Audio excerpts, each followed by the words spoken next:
एक गांव में एक निठल्ला व्यक्ति रहता था। वह बहुत आलसी भी था और वह कामचोर भी था। पूरा दिन बस वह इधर से उधर घूमते रहता और यही सोचते रहता कि मुझे कहीं से कुछ खाने के लिए मिल जाए, परंतु ऐसा नहीं होता। वह घर थककर अपने सो जाता है और वह सोते हुए भी बस काम चोरी के बारे में ही सोचते रहता। परंतु उसे बहुत भूख लग रही थी, इसीलिए वह उठकर, अरे मुझे बहुत भूख लगी है, मुझे अब घर के बाहर कुछ खाने के लिए ढूंढना जाना चाहिए। अब बहुत आराम भी नहीं हो रहा है मुझसे भूख के कारण। अब मुझे घर से कुछ खाने के लिए बाहर जाना चाहिए, परंतु मुझसे तो कुछ काम भी नहीं होता है, तो मैं कैसे ढूंढूंगा। और वह यही सोचते हुए अपने घर से निकल जाता है कि कहाँ से खाना मिलेगा आज। और वह यही सोचते हुए एक रास्ते में चल देता है और उसे बहुत दूर से एक बाग दिखाई देता है आमों का, जिस पर आम, और वह आमों के बगीचे में पहुंच जाता है और बोलता है कि अरे वाह, यहाँ तो बहुत से पेड़ पर बहुत आम लगे हैं। और रसीले आमों को देखकर उसके मुंह में पानी आ जाता है। वह आम को खाने के लिए उन्हें तोड़ने लगता है और वह जैसे ही आम तोड़ने लगता है, वैसे ही आमों का मालिक भी पीछे से आने लगता है। पर वह आम को देखकर वहाँ से भागने में आलकस करने लगता है। वह सोचता है कि जो होगा देखा जाएगा, मुझे आम तोड़कर खा लेने चाहिए। परंतु मालिक बहुत तेज आ रहा था और मालिक उसके पास आकर खड़े हो जाता है। मालिक के हाथ में एक बहुत मोटा लठ था। वह उसे देखकर डर जाता है और वहाँ से बहुत तेज जैसे तैसे करके भागने की कोशिश करता, और वो वहाँ से डर कर बस किसी तरह भाग जाता है। और वो वहाँ से भागकर कुछ ही दूरी पर एक पेड़ के नीचे आकर बैठ जाता है और वो वहीं से बैठकर देखता है कि मालिक कब जाएगा और मैं फिर से वहाँ पर आम खाने के लिए जाऊँगा। ऐसे ही वो वहाँ पर निगाह जमाए बैठा हुआ था और उन्हें देख रहा था आम को। अरे जैसे मालिक जाएगा वैसे ही मैं वहाँ पर फिर से जाकर आम तोड़ने की कुछ कोशिश करूँगा, क्योंकि मुझे बहुत तेज भूख लग रही है और कोई काम मुझसे नहीं होगा। इसीलिए मुझे वहाँ से कुछ आम तोड़ लेने चाहिए। इसीलिए मुझे वहाँ पर निगाह जमाए बैठा रहना चाहिए। और इतने में ही वहाँ पर एक बूढ़ी औरत आ जाती है।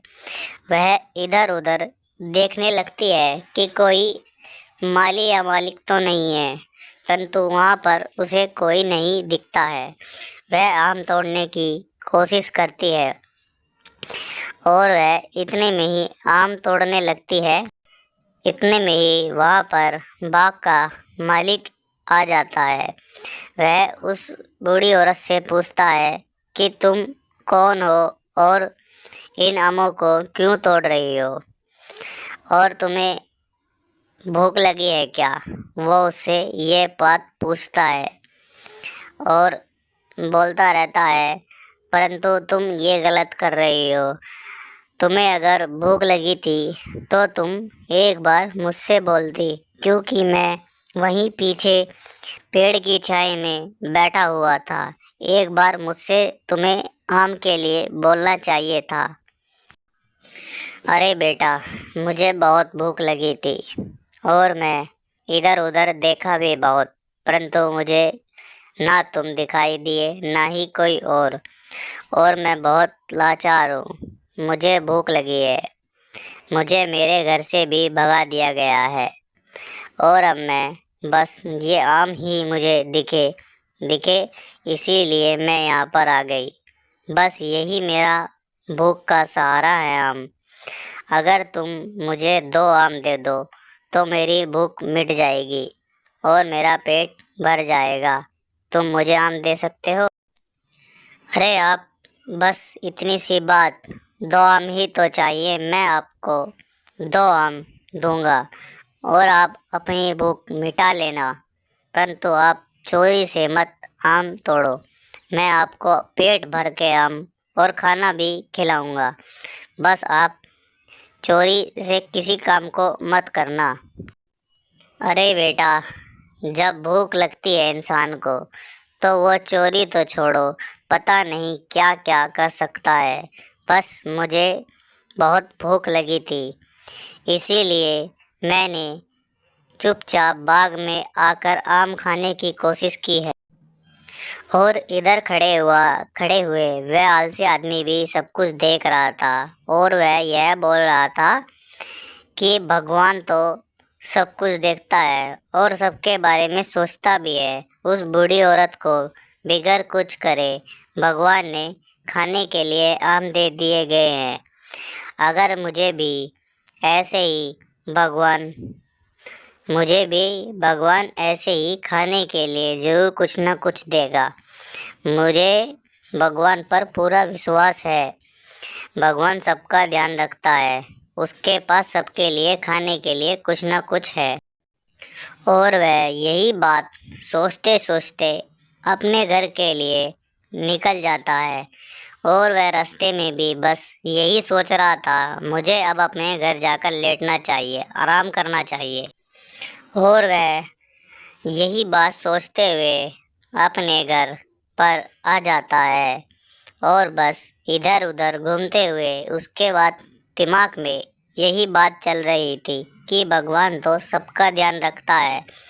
अगर मैं अपने घर में कुछ दिन आराम करूं तो भगवान ज़रूर मेरा भी ध्यान रखेगा और बिगर कुछ किए मुझे भी कोई ना कोई खाने के लिए आकर पूछेगा और मुझे खाना देगा।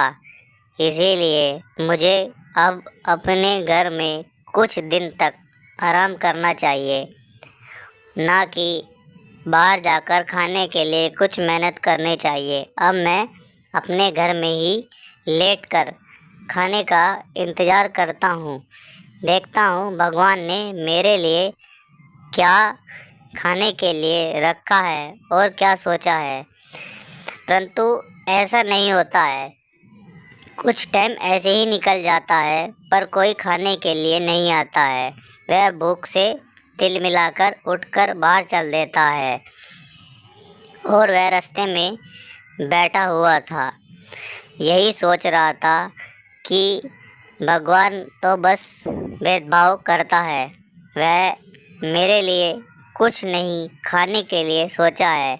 मुझे भी 3 से 4 दिन अपने घर में इंतज़ार किया कि कोई मुझे खाना लाकर देगा, परंतु ऐसा नहीं हुआ है। मुझे भगवान से ये उम्मीद नहीं थी कि भगवान भेदभाव करेगा, परंतु वह यही सोच रहा था। इतने में ही वहाँ पर एक आदमी चलकर आ जाता है और वो उसके पास आकर रुक जाता है। वह उससे पूछता है कि तुम कौन हो और यहाँ पर क्यों बैठे हो। वह उससे यही बात पूछ रहा था। वह आदमी सोच रहा था, आलसी आदमी सोच रहा था कि इसे मैं अपनी बात बताऊं या ना बताऊं, क्योंकि यह बात बताने में तो मुझे बहुत आलकस आएगा। पर फिर भी वो उस आदमी को अपनी सारी बात ध्यान से शुरू से लेकर एंड तक बताने लगता है कि मुझे बहुत तेज भूख लगी थी।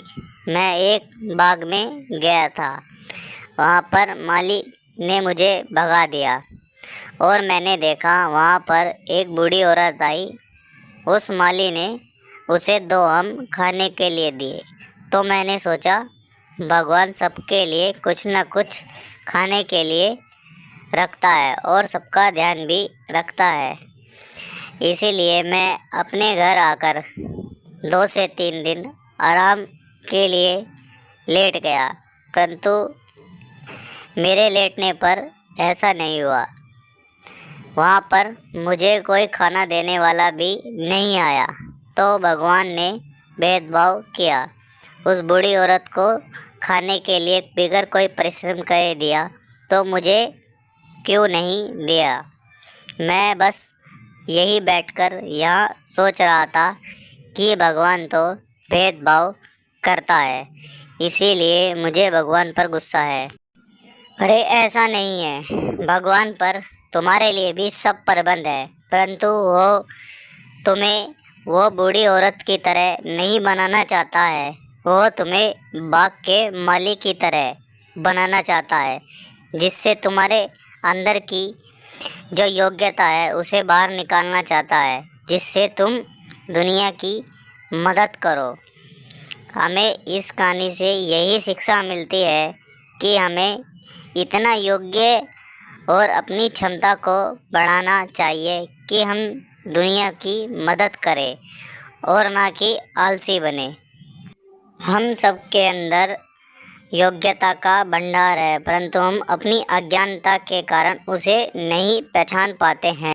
परंतु हम अपने आप को कमज़ोर समझकर दूसरे की सहायता की प्रतीक्षा करते हैं। और स्वयं को पहचानो, दूसरे की सहायता की प्रतीक्षा मत करो।